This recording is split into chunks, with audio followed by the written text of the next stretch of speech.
जय श्री राम, जय बजरंगबली। प्रिय श्रोताओं, कहा जाता है कि कलयुग में यदि कोई देवता अपने भक्तों की पुकार सबसे पहले सुनते हैं तो वे हैं श्री हनुमान जी। मंगलवार का दिन उन्हें अत्यंत प्रिय है। इस दिन श्रद्धा और नियम से किया गया व्रत मनुष्य के कष्ट, भय, रोग और संतान से संबंधित दुखों को दूर करता है। आज हम आपको मंगलवार व्रत की वह पावन कथा सुनाने जा रहे हैं जो हमें सिखाती है कि भूख से बड़ा विश्वास होता है और संकल्प से बड़ी कोई शक्ति नहीं। यह कथा है एक साधारण स्त्री की जिसका हृदय हनुमान जी की भक्ति से भरा हुआ था और जिसने मंगलवार के व्रत को अपने जीवन का आधार बना लिया था। तो आइए कथा शुरू करते हैं। मंगलवार के व्रत की पहली कथा के अनुसार प्राचीन काल की बात है। एक नगरी में एक ब्राह्मण दंपति रहते थे। उनकी कोई संतान नहीं थी, जिससे वे दोनों अत्यंत दुखी रहते थे। हर बार की तरह इस बार भी वह ब्राह्मण वन में पूजा करने के लिए गए। वहां बैठकर उन्होंने विधि विधान से पूजा की और पूजा के बाद हनुमान जी से पुत्र प्राप्ति की प्रार्थना भी की। उधर ब्राह्मण के घर पर ब्राह्मणी भी पुत्र प्राप्ति के लिए हर मंगलवार का व्रत रखती थी। वह प्रत्येक मंगलवार व्रत के अंत में बजरंगबली को भोग लगाकर तभी भोजन ग्रहण करती थी। एक दिन किसी कारणवश ब्राह्मणी ना तो भोजन बना पाई और ना ही हनुमान जी को भोग लगा पाई। तब उसने प्रण लिया कि वह आने वाले अगले मंगलवार को हनुमान जी का भोग लगाकर ही अन्न ग्रहण करेगी। भूख प्यास से 6 दिन बीतने के बाद जब मंगलवार आया तब अत्यधिक निर्बल होने के कारण वह ब्राह्मणी बेहोश होकर गिर पड़ी। उसकी इस निष्ठा, त्याग, सच्ची लगन और भक्ति को देखकर हनुमान जी प्रसन्न हुए। वे प्रकट हुए और ब्राह्मणी को दर्शन देकर कहा कि वे उसकी भक्ति से अत्यंत प्रसन्न हैं और उसे पुत्र प्राप्ति का वरदान देते हैं। वरदान देकर हनुमान जी वहीं अंतर्ध्यान हो गए। कुछ समय के बाद ब्राह्मणी को एक दिव्य पुत्र प्राप्त हुआ। अपार हर्ष के साथ उसने उस बालक का नाम मंगल रखा। कुछ दिनों के बाद जब ब्राह्मण घर लौटा और उसने उस बालक को देखा तो आश्चर्य से पूछा, यह बालक कौन है? जब ब्राह्मणी ने पूरी कथा सुनाई तो ब्राह्मण ने उसकी बातों पर विश्वास नहीं किया और वह इसे छल पूर्ण मानने लग गया। एक दिन अवसर मिलने पर ब्राह्मण ने उस बालक को कुएं में गिरा दिया। घर लौटने पर जब ब्राह्मणी ने पूछा कि पुत्र मंगल कहाँ है, तभी पीछे से मंगल मुस्कुराते हुए आ गया। उसे सकुशल देखकर ब्राह्मण चकित रह गए। उसी रात हनुमान जी ने स्वप्न में ब्राह्मण देवता को दर्शन देकर कहा कि यह बालक उन्होंने ब्राह्मणी को वरदान स्वरूप दिया है। यह सत्य जानकर ब्राह्मण अत्यंत प्रसन्न हुए। इसके बाद ब्राह्मण दंपति प्रत्येक मंगलवार को श्रद्धा से व्रत रखने लगे। जो मनुष्य मंगलवार व्रत की इस कथा को पढ़ता या सुनता है और नियम पूर्वक व्रत करता है, उसके हनुमान जी की कृपा से सभी कष्टों से मुक्ति मिलती है तथा जीवन में सभी प्रकार के सुख प्राप्त होते हैं और वह हनुमान जी की विशेष कृपा का पात्र भी बन जाता है। एक बार व्यास जी ने कहा, एक बार नैमिषारण्य तीर्थ में 88,000 मुनि एकत्रित होकर पुराणों के ज्ञाता श्री सूत जी महाराज से पूछने लगे, हे महामुनि, आपने हमें अनेक पुराणों की कथाएं सुनाई हैं। आप कृपा करके हमें ऐसा व्रत और कथा भी बताइए जिसके करने से संतान की प्राप्ति हो और मनुष्य को रोग, शोक, अग्नि, सर्व दुख आदि का भय ना हो, क्योंकि कलयुग में तो सभी जीवों की आयु बहुत कम है। फिर इस पर उन्हें रोग, चिंता, कष्ट लगे रहते हैं, तो ऐसे में वे अपना ध्यान श्री हरि के चरणों में भला कैसे लगा पाएंगे। तब श्री सूत जी बोले, हे मुनियों, आपने लोक कल्याण के लिए बहुत ही उत्तम बात पूछी है। एक बार धर्मराज युधिष्ठिर ने भगवान श्री कृष्ण से लोक कल्याण के लिए यही प्रश्न किया था। भगवान श्री कृष्ण और युधिष्ठिर के बीच जो भी वार्तालाप हुआ, जो संवाद हुआ, वह मैं तुम्हारे सामने कहता हूँ, ध्यान पूर्वक सुनो। एक समय पांडवों की सभा में श्री कृष्ण जी बैठे हुए थे। तब युधिष्ठिर महाराज ने भगवान श्री कृष्ण से प्रश्न किया, हे गोविंद, हे माधव, आपने मुझे अनेकों कथाएं सुनाई हैं। आज आप कृपा करके ऐसा व्रत या कथा सुनाइए जिसके करने से मनुष्य को रोग, चिंता का भय दूर हो और उसे पुत्र की प्राप्ति हो। हे प्रभु, बिना पुत्र के जीवन व्यर्थ है। पुत्र के बिना मनुष्य नरकगामी होता है। पुत्र के बिना मनुष्य पितृ ऋण से छुटकारा नहीं पा सकता और ना ही उसका पुण्यग नामक नरक से उद्धार हो सकता है। इसलिए पुत्रदायक व्रत बतलाइए। तब भगवान श्री कृष्ण इस प्रकार बोले, हे राजन, मैं एक प्राचीन इतिहास सुनाता हूँ, आप उसे ध्यान पूर्वक सुनो। कुंडलपुर नामक एक नगर था। उसमें नंदा नामक एक ब्राह्मण रहा करता था। भगवान की कृपा से उसके पास सब कुछ था, फिर भी वह बहुत दुखी होता था।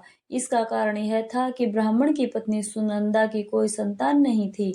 सुनंदा पतिव्रता थी, भक्ति पूर्वक श्री हनुमान जी की आराधना किया करती थी। मंगलवार के दिन व्रत करके अंत में भोजन बनाकर हनुमान जी को भोग लगाने के बाद स्वयं भोजन किया करती थी। एक बार मंगलवार के दिन वह ब्राह्मणी घर के काम की अधिकता के कारण हनुमान जी को भोग न लगा पाई। उसे इस बात पर बहुत दुख हुआ। उसने कुछ भी नहीं खाया और मन में प्रतिज्ञा की कि अब तो अगले मंगलवार को ही हनुमान जी को भोग लगाकर मैं अन्न जल ग्रहण करूंगी। ब्राह्मणी सुनंदा प्रतिदिन भोजन बनाती, श्रद्धा पूर्वक पति को खिलाती, किंतु खुद भोजन नहीं करती और मन ही मन श्री हनुमान जी की आराधना किया करती थी। इसी प्रकार 6 दिन गुजर गए और ब्राह्मणी सुनंदा अपने निश्चय के अनुसार भूखी प्यासी निराहार ही रही। अगले मंगलवार को ब्राह्मणी सुनंदा प्रातःकाल ही मूर्छित होकर गिर पड़ी। ब्राह्मणी सुनंदा की इस असीम भक्ति के प्रभाव से बजरंगबली हनुमान जी बहुत प्रसन्न हुए और प्रकट होकर बोले, सुनंदा, मैं तेरी भक्ति से बहुत प्रसन्न हूँ, तू उठ और कोई वर मांग। सुनंदा अपने आराध्य देव श्री हनुमान जी को देखकर आनंद की अधिकता से विवल होकर श्री हनुमान जी के चरणों में गिरकर बोली, हे प्रभु, मेरी कोई संतान नहीं है, कृपया करके मुझे संतान प्राप्ति का आशीर्वाद दे दीजिए, तो आपकी अति कृपा होगी। तब बजरंगबली जी बोले, तेरी इच्छा अवश्य पूर्ण होगी, तुझे कन्या पैदा होगी, उसके अष्टांग प्रतिदिन सोना दिया करेंगे। ऐसा कहकर बजरंगबली हनुमान जी अंतर्ध्यान हो गए। अब तो सुनंदा बहुत प्रसन्न हुई और सभी समाचार अपने पति से कह सुनाया। ब्राह्मण देव कन्या का वरदान सुनकर कुछ दुखी हुए, किंतु सोना मिलने की बात सुनी तो बहुत प्रसन्न भी हुए। सोचा कि ऐसी कन्या के साथ तो मेरी निर्धनता भी दूर हो जाएगी। अब बजरंगबली जी की कृपा से वह ब्राह्मणी जल्दी ही गर्भवती हुई और 10वें महीने उसे बहुत ही सुंदर पुत्री प्राप्त हुई। वह पुत्री अपने पिता के घर में ठीक उसी तरह से बढ़ने लगी जिस प्रकार शुक्ल पक्ष का चंद्रमा बढ़ता है। 10वें दिन ब्राह्मण ने उस बालिका का नामकरण संस्कार करवाया।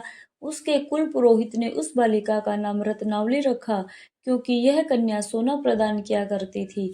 इस कन्या ने पूर्व जन्म में बड़े ही विधान से मंगल देव का व्रत किया था। रत्नावली का अष्टांग बहुत सा सोना देता था। उस सोने से नंदा ब्राह्मण बहुत जल्दी धनवान हो गया। अब उनके पास बहुत सारा धन था, जिस कारण वह ब्राह्मणी भी अभिमान करने लगी। समय बीतता रहा। अब रत्नावली 10 वर्ष की हो चुकी थी। एक दिन जब नंदा ब्राह्मण बहुत प्रसन्न था, तब सुनंदा ने अपने पति से कहा कि मेरी पुत्री रत्नावली विवाह के योग्य हो गई है, अतः आप कोई सुंदर और योग्य वर देखकर इसका विवाह करवा दीजिए। यह सुनकर ब्राह्मण बोला, अभी तो रत्नावली बहुत छोटी है। तब ब्राह्मणी बोली, शास्त्रों की आज्ञा है कि कन्या 8 वर्ष में गौरी, 9 वर्ष में रोहिणी, 10वें वर्ष में कन्या, इसके बाद रजस्वला हो जाती है। गौरी के दान से पाताल लोक की प्राप्ति होती है, रोहिणी के दान से वैकुंठ लोक की प्राप्ति होती है, कन्या के दान से इंद्रलोक में सुखों की प्राप्ति होती है। अगर हे पति देवव्रत सबला का दान किया जाता है तो घोर नरक की प्राप्ति होती है।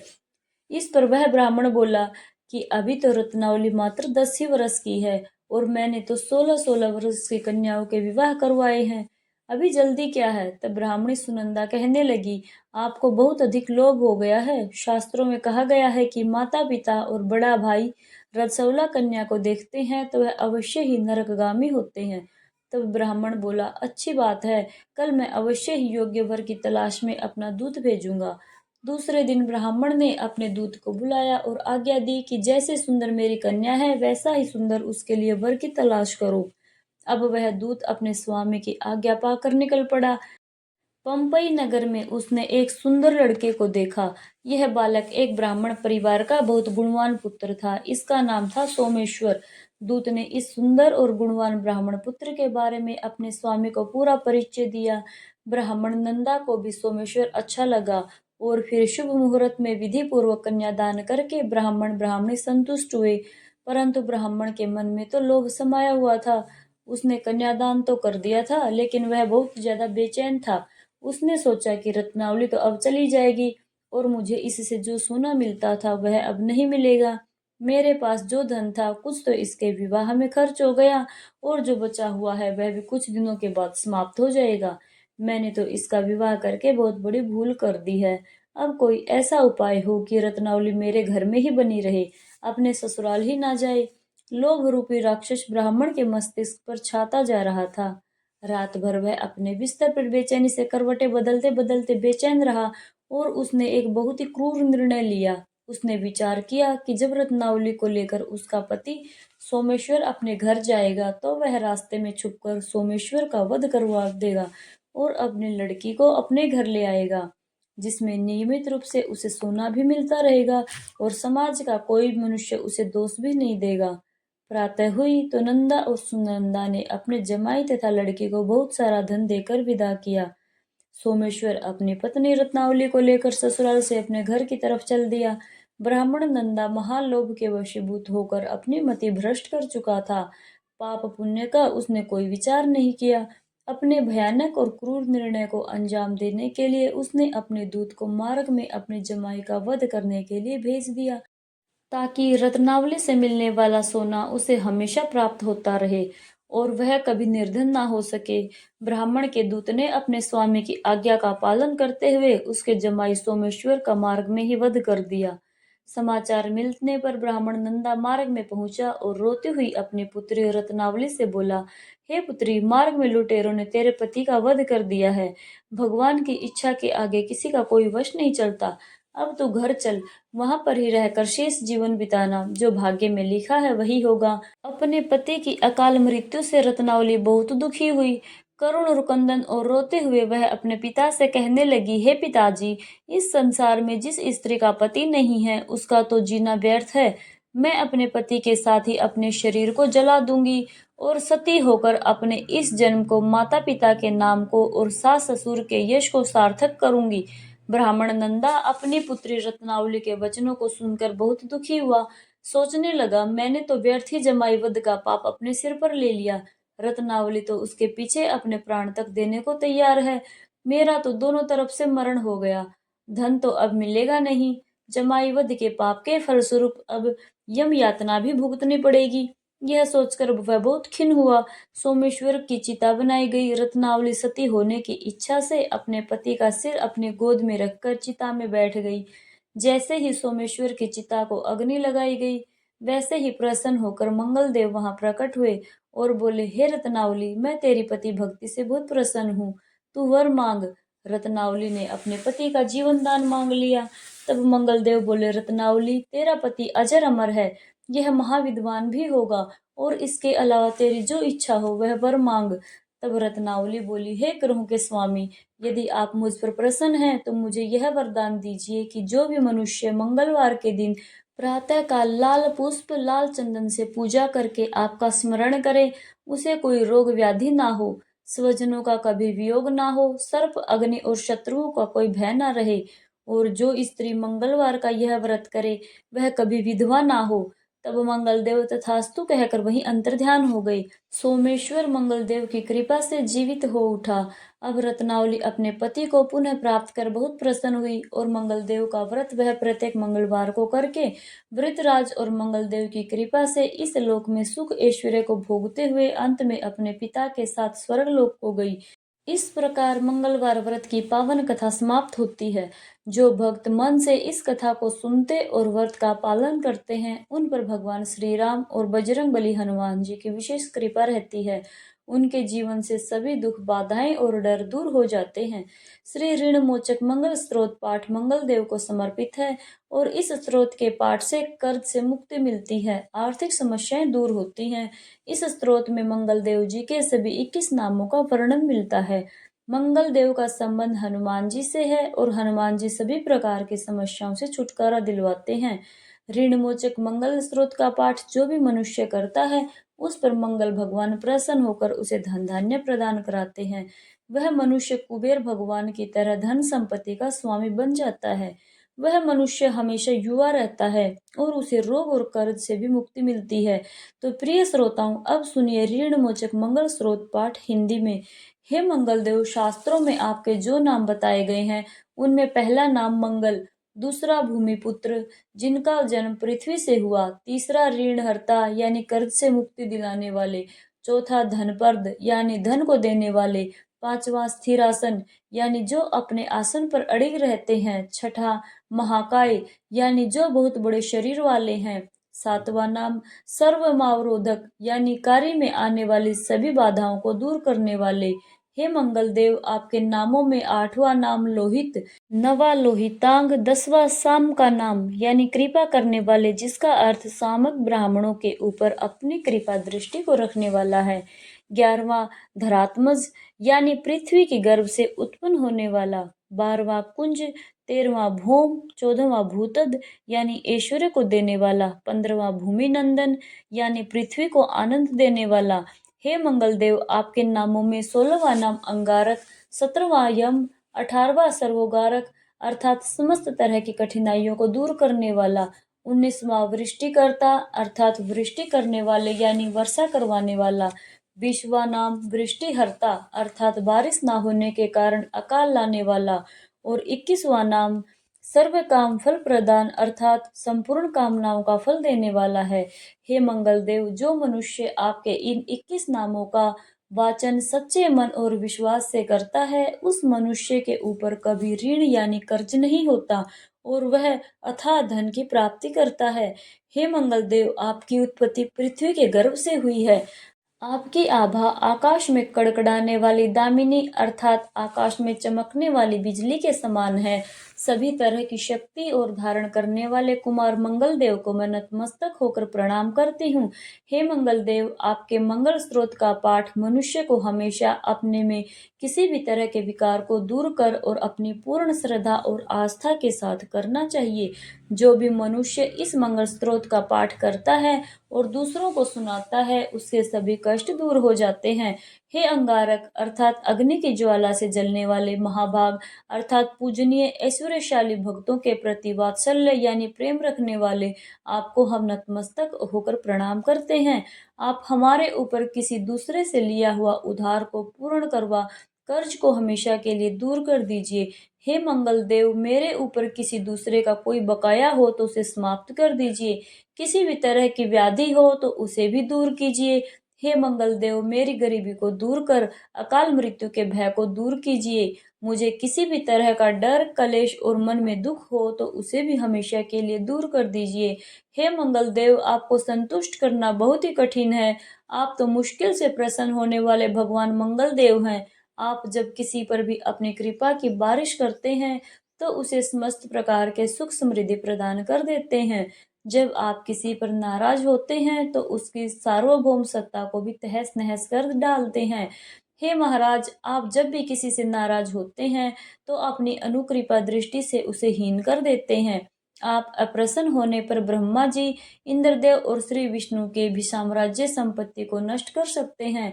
फिर मेरे जैसे साधारण मनुष्य की तो बात ही क्या है। प्रभु, आप सबसे शक्तिशाली और सबसे बड़े राजा हैं। हे भगवान, मैं आपसे प्रार्थना करती हूँ कि आप मुझे संतान के रूप में पुत्र प्रदान करें। मैं आपके द्वार पर आई हूँ, आप मेरी मनोकामना को पूर्ण करें। मेरे ऊपर किसी भी तरह से किसी दूसरे से उधार लिया हुआ धन ना रहे। मुझे कभी दूसरों के आगे हाथ फैलाना ना पड़े। मेरी गरीबी को दूर कीजिए और मेरे सभी तरह के कष्ट और कलेशों का नाश कीजिए। जो मेरे शत्रु बन चुके हैं, उनके डर से मुझे आप मुक्त करवाइए।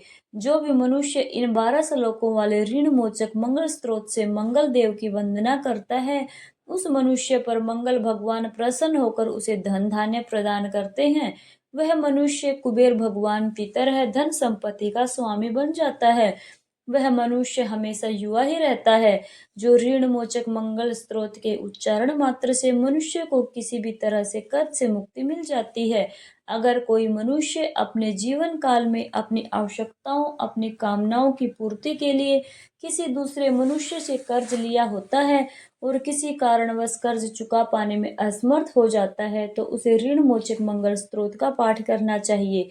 कर्ज में डूबे हुए मनुष्य इस ऋण मोचक मंगल स्त्रोत का जाप श्रद्धा और विश्वास के साथ नियमित रूप से करता है तो उसे कर्ज से मुक्ति मिल जाती है। ऋण मोचक मंगल स्त्रोत पाठ इतना ही। सभी मिलकर प्रेम से बोलिए, मंगल देव की जय, बजरंगबली की जय। आरती कीजय हनुमान लला की, दुष्ट दलन रघुनाथ कला की, जाके बल से गिरिवर कांपे, रोग दोष जाके निकट न झापे। अंजनी पुत्र महाबलदाई, संतन के प्रभु सदा सहाय।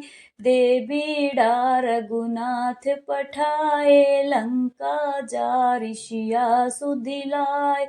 लंका सोकोट समुद्र सिखाई, जात पवन सुत बार न लाई। लंका जारि असुर संहार, सिया रामचंद्र जी के काज सवार। लक्ष्मण मूर्छित पड़े सकारे, आनी सजीवन प्राण उबारे। पैठी पाताल तोरी जमकार, अहि रावण की भुजा उखारे। बाएं भुजा असुर दल मारे, दाहिने भुजा संत जन तारे। सुर नर मुनि जन आरती उतारे, जय जय जय हनुमान जी उचार। कंचन थाल कपूर लो छाई, आरती करत अंजना माई। जो हनुमान जी की आरती गावे, बसी बैकुंठ परम पद पावे। लंका विध्वंस कियो रघुराई, तुलसीदास स्वामी आरती गाई। आरती कीज हनुमान लला की, दुष्ट दलन रघुनाथ कला की।